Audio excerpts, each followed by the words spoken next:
Bismillahirrahmanirrahim. Assalamualaikum warahmatullahi wabarakatuh.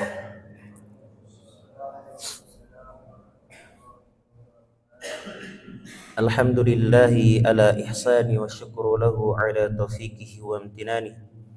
Wa asyhadu an la ilaha illallah ta'ziman li sya'ni. Wa asyhadu anna Muhammadan abduhu wa rasuluhu adda'i ila ridwani. Salawatu rabbuna wa salamu alaihi. Qal rabbi shrah li sadri wa yassir li amri wahlul 'uqdatam min lisani yafqahu qawli. Masyarul muslimin, jamaah salat subuh yang dirahmati oleh Allah Subhanahu wa taala. Ini tentunya satu kesyukuran bagi kita semua. Allah Subhanahu wa taala masih kembali memberikan kita kesempatan untuk kembali mengumpulkan pundi-pundi amal soleh sebagai bekal perjalanan kita ke negeri akhirat, yang mana bekal yang kita bawa ke negeri akhirat adalah bekal yang sangat banyak karena perjalanannya pun begitu panjang. Hadirnya kita di tempat ini itu semata-mata bukan karena jarak kita dengan masjid ini begitu dekat, jamaah sekalian. Hadirnya kita ke tempat ini bukan pula karena kita ini lebih kuat daripada saudara-saudara kita yang lain, bukan karena kita lebih sehat daripada saudara-saudara kita yang lain, bukan pula karena kita yang paling bagus amalannya dari saudara-saudara kita yang lain. Tapi jamaah sekalian, hadirnya kita di tempat ini itu merupakan hidayah dari Allah Subhanahu wa taala. Betapa banyak dari saudara-saudara kita yang mohon maaf sekali jarak rumahnya dari masjid begitu dekat, kesehatannya jauh lebih sehat daripada kita. Dia pun usianya mungkin masih sangat muda daripada kita, tapi sulit rasanya hadir di masjid.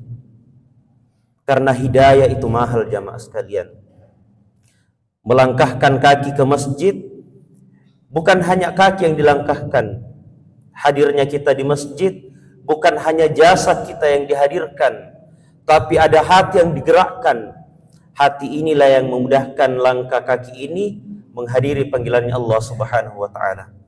Salam dan salam kepada uswatun kita, suri teladan kita, Nabi Agung Nabiullah Muhammad sallallahu alaihi wasallam. Berkat perjuangan beliau, kita bisa merasakan bagaimana nikmatnya keimanan ini. Sampai-sampai dikatakan bahwasanya kalaulah para penguasa itu mereka mengetahui sampai di mana sebenarnya kenikmatan keimanan yang dirasakan oleh orang-orang beriman, maka tentu mereka akan membelah dada kami dan kemudian mereka akan mengambil keimanan itu dari diri kami. Masyarul muslimin rahimani wa rahimakumullah, tidak terasa ini Ramadan sudah menghampiri kita. Kurang lebih 6 atau 7 hari lagi kita akan bertemu dengan bulan suci Ramadan. Pertanyaannya sekarang, apa yang kita ingat kalau bulan Ramadan itu disebut? Ini kan bisa saja yang kita ingat ketika bulan Ramadan disebut, yang kita ingat itu puasanya, lapar dan hausnya. Kita tidak bisa pungkiri ini. Siapa yang berpuasa maka ia akan menahan haus dan laparnya. Bisa saja mungkin yang kita ingat ketika kita berpuasa pada bulan Ramadan adalah takjilnya. Banyak penjual jajanan-jajanan berbuka puasa. Ada yang pisang hijau, ada yang jalan kote, dan jajanan-jajanan yang lain. Atau bisa juga mungkin yang kita ingat ketika mengingat bulan suci Ramadan adalah sholat tarawihnya. Kemudian bagaimana sebenarnya kita memandang Ramadan ini?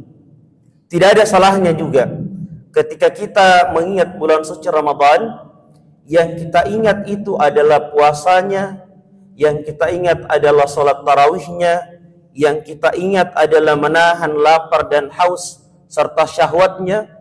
Bisa pula kalau kita mengingat bulan suci Ramadan, yang kita ingat adalah takjilnya. Tapi bagaimana sebenarnya ulama-ulama Para orang-orang saleh memandang bulan suci Ramadan sehingga mereka bersemangat melakukan amalan-amalan soleh di dalamnya. Ini menjadi pengingat bagi kami sendiri dan kepada kita semuanya. Orang-orang saleh terdahulu, mereka memandang bulan suci Ramadan yang membuat mereka semangat melakukan amalan-amalan soleh di dalamnya, karena mereka mengatakan bulan suci Ramadan adalah satu-satunya bulan yang dimana Allah Subhanahu wa Ta'ala futihat abwabul jannah, di mana Allah Subhanahu wa Ta'ala membuka pintu-pintu surga dan menutup pintu-pintu neraka itu serapat-rapatnya. Dan Allah Subhanahu wa Ta'ala pun pada bulan Ramadan membelenggu setan-setan. Makanya yang perlu kita hadirkan agar kita bersemangat menyongsong amalan-amalan di bulan suci Ramadan, yang harus kita segarkan dari saat sekarang adalah bagaimana bulan Ramadan itu hadir sebagai bonus dari Allah Subhanahu wa Ta'ala untuk kita semua. Bonus kesempatan agar kita bisa memperbanyak melakukan amalan-amalan soleh di dalamnya. Karena kata Rasulullah sallallahu alaihi wasallam, "Man shoma Ramadana imanan wa ihtisaban, ghufira lahu ma taqaddama min dhanbi." Siapa yang kata Rasulullah sallallahu alaihi wasallam, ia berpuasa pada bulan Ramadan dengan keimanan dan mengharap ampunan dari Allah Subhanahu wa Ta'ala, maka Allah Subhanahu wa Ta'ala akan mengampuni dosa-dosanya. Sebagaimana juga hadis yang dikatakan oleh Rasulullah sallallahu alaihi wasallam, "Man qama Ramadana," siapa juga yang berdiri pada bulan Ramadan yang mengharapkan ampunan dari Allah Subhanahu wa Ta'ala, maka kata Rasulullah sallallahu alaihi wasallam, "Ghufira lahu ma taqaddama min dhanbi." Maka jamaah sekalian, siapa di antara kita yang tidak memiliki dosa dan kesalahan? Siapa di antara kita yang sempurna, yang tidak pernah melakukan dosa? Setiap kita pernah melakukan dosa. Setiap kita pernah terjatuh dalam kesalahan. Sebagaimana yang Rasulullah sallallahu alaihi wasallam katakan, "Kullu bani Adam khata'." Setiap anak cucu Adam itu adalah mereka para pelaku-pelaku dosa. Tapi kata Rasulullah sallallahu alaihi wasallam, "Wa khairun hatta'una at-tawwabun." Sebaik-baik di antara mereka yang melakukan dosa dan kesalahan, mereka yang mengakui kesalahannya kemudian memohon ampun kepada Allah Subhanahu wa Ta'ala. Maka jamaah sekalian, selagi Allah Subhanahu wa Ta'ala masih memberikan kita kesempatan, selagi itu pula kita diberikan kemampuan, kita diberikan kesempatan untuk memperbaiki diri kita menjadi lebih baik. Tidak ada salahnya masa-masa lalu kita begitu gelap, tapi hidayah itu senantiasa mendekati kita.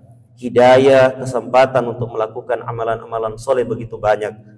Jangan menyesali kesalahan-kesalahan yang kita perbuat di masa lalu sehingga kita begitu jauh dari Allah Subhanahu wa Ta'ala, tapi sesali dari diri kita yang hidup hingga hari ini, namun kesempatan beramal soleh pun dibuka begitu lebar, namun hidayah tidak kunjung datang menghampiri kita. Hadanallahu wa iyyakum ajma'in. Ini yang bisa kami sampaikan. Insyaallah selanjutnya tausiahnya akan dilanjutkan oleh Ustadzuna Ahmad Judaini, sarjana Quran, hafizahullahu taala. Kepada beliau kami persilahkan. Assalamualaikum warahmatullahi wabarakatuh.